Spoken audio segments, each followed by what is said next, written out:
Agora, por que eu disse que o capítulo 11 de Hebreus é o coração da epístola?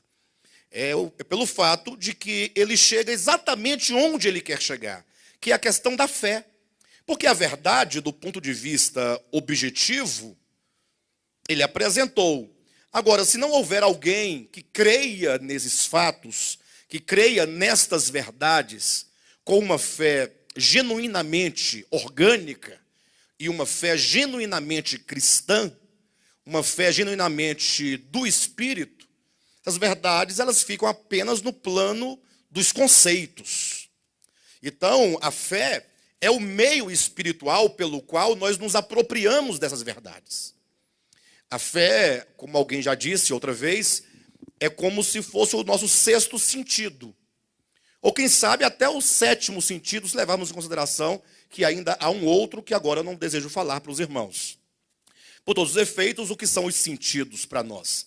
Nós conhecemos imediatamente 5 sentidos, que é a audição, ou seja, por meio da audição, eu não somente me relaciono com o mundo exterior a mim, como eu também eu percebo para dentro de mim este mundo externo. Audição, visão, o tato,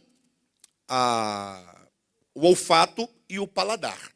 Ou seja, por meio desses 5 sentidos que todos nós conhecemos, nós apreendemos os fenômenos do mundo externo, o mundo exterior a nós.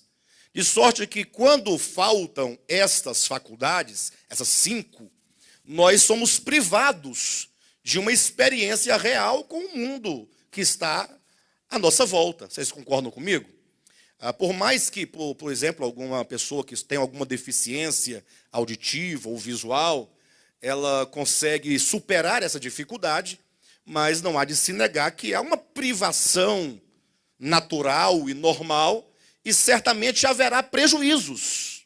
Por mais que haja a superação, uma pessoa que tem uma deficiência visual, por exemplo, ela pode superar essa sua deficiência usando um cão-guia, usando, sei lá, qualquer tipo de tecnologia ou para poder ajudá-la nessa sua deficiência. Mas há prejuízos, não há de se negar esse fato. Agora, imagine só se nós não tivéssemos esses 5 sentidos. Sem os 5 sentidos, como nós podemos ter uma experiência real do mundo externo? Não há como.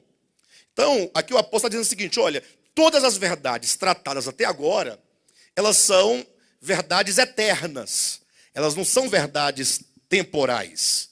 O que significa? Significa que essas verdades eternas, elas estão no plano do espírito, ou no plano do mundo espiritual, que os 5 sentidos não conseguem apreender.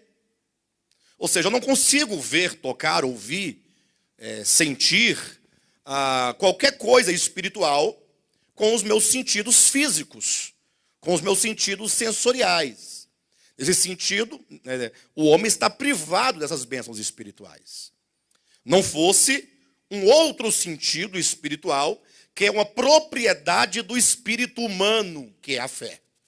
Por isso, no capítulo 11, versículo 1, ele vai dizer que fé é a certeza, é a convicção, é o fundamento, é a substantificação de coisas que se não veem com os olhos naturais. Ora, se é a substantificação, aquilo que é espiritual pode ser agora, se torna agora tangível, mas não tangível para os sentidos físicos e sentidos sensoriais, mas para o sentido da fé. Ou seja, a fé são meus olhos espirituais, são minhas mãos espirituais, meus ouvidos espirituais, meu nariz espiritual, minha boca espiritual. Por essa razão é que o apóstolo Paulo, em Romanos capítulo 1, versículo 9, ele faz a seguinte declaração: Deus a quem eu sirvo no meu espírito.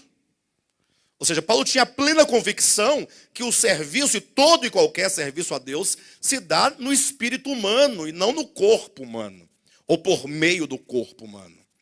Inclusive, em outro lugar, ele vai dizer, Atos capítulo 17, versículo 25, salvo engano, ele diz que Deus não pode ser servido por mãos humanas. Então se faz uma devida distinção entre não pode ser servido por mãos humanas e Deus a quem eu sirvo no meu espírito.